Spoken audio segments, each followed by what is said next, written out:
Eh bien, nous allons applaudir maintenant sur ce plateau l'une de nos plus brillantes chansonnières. Vous la connaissez bien, je n'ai pas tellement besoin de vous la présenter, elle est célèbre. Il s'agit de Anne-Marie Carrière. Anne-Marie Carrière.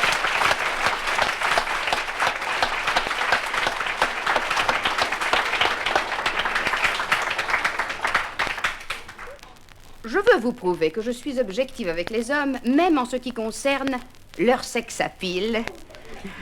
Ce qui est une chose importante, je me plais à le reconnaître. Mais voyez-vous, le sex appeal des hommes est sujet à de grandes variations. Je le remarquais l'autre jour en voyant chez un coiffeur un magazine de cinéma dans lequel il y avait des photographies des jeunes premiers qui ont plu à différentes époques.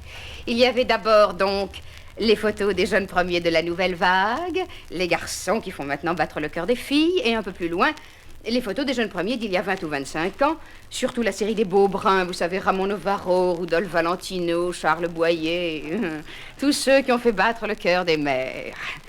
Et c'est alors qu'il m'est apparu que décidément, en très peu de temps en somme, ce charme masculin dont je vous parlais tout à l'heure avait évolué dans des proportions considérables.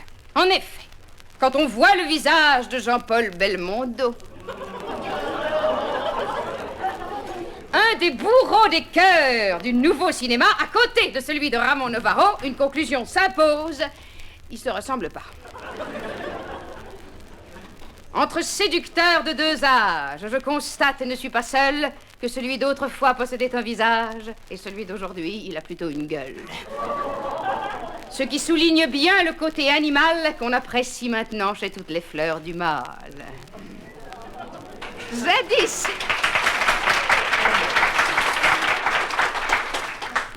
Jadis, le séducteur avait l'œil captivant, aux reflets amoureux d'un grand lac fascinant.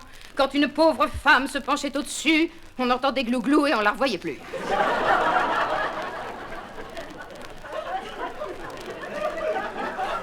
Ces lueurs dans les yeux maintenant se font rares. Ce ne sont plus des grands lacs, mais plutôt des petites mares.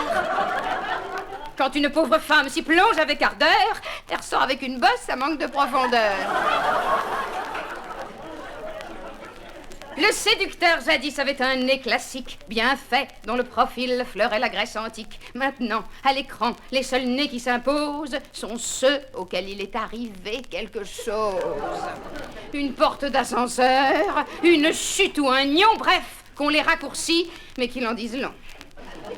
Des narines qui furent finement palpitantes se portent aujourd'hui largement reniflantes. Des oreilles dans le temps délicatement tourlées se portent de nos jours volontiers décollées, imitant en cela tous ces bouchers honnêtes qui n'exposent plus la viande sans mettre d'étiquette. Les béguins de nos mères eurent des bouches en cœur, des lèvres dessinées de replis prometteurs. Les béguins de leurs filles en ont aussi, mais trop. Sont moins des bouches en cœur que des bouches de métro. Elles sont si grandes en fait qu'on se prend à penser 32 dents pour tout ça, c'est sûrement pas assez. Leur sourire de jeune loup finalement nous incline à conclure 32 dents, mais rien que des canines. Les armes automatiques que l'on vient d'inventer ont fait place aux canons, même ceux de la beauté. Les filles d'aujourd'hui, pour faire tourner la tête, le canon a fait long feu. Mieux vaut la mitraillette. Et si le séducteur a changé physiquement, que vous dirais-je alors de son comportement? Fini les clairs de lune, les tendres roucoulades, les aveux romantiques au long des promenades. Permettez-moi, Yvonne, de vous baiser les doigts. Votre maman s'endort, personne ne nous voit. Maintenant, il dit ça va, tu me plais, on se fait la paire. Alors, elle est coincée, cette fermeture éclair.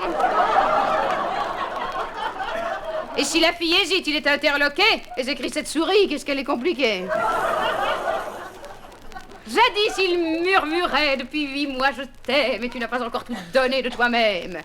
Et maintenant, il dit 8 jours qu'on est attelés. Tu m'as toujours pas dit comment c'est que tu t'appelais?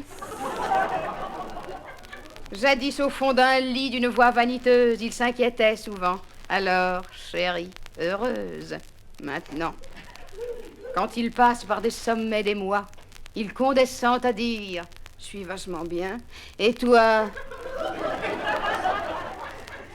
Jadis, il nous couvrait d'attentions délicates, de sorties en calèche, de brillants et d'agates. Maintenant, quand dans les rues, il a marre de flâner, il dit « Si t'as 1000 balles, je t'invite à déjeuner. » De cet état de choses, ne nous alarmons pas. Cette mode de charme, elle aussi passera. Mais on se demande si c'est un homme ou un gorille qui, dans 20 ans d'ici, va séduire les filles. Or, je ne serais pas étonnée qu'elles disent, avec les yeux cernés par l'heureuse surprise: maman, je suis tombée, j'étais pas sur mes gardes, sur un garçon terrible, un type d'avant-garde. Ah, tu vas pas comprendre et tu vas t'alarmer. Il est si nouvelle vague qui m'a dit qu'il m'aimait.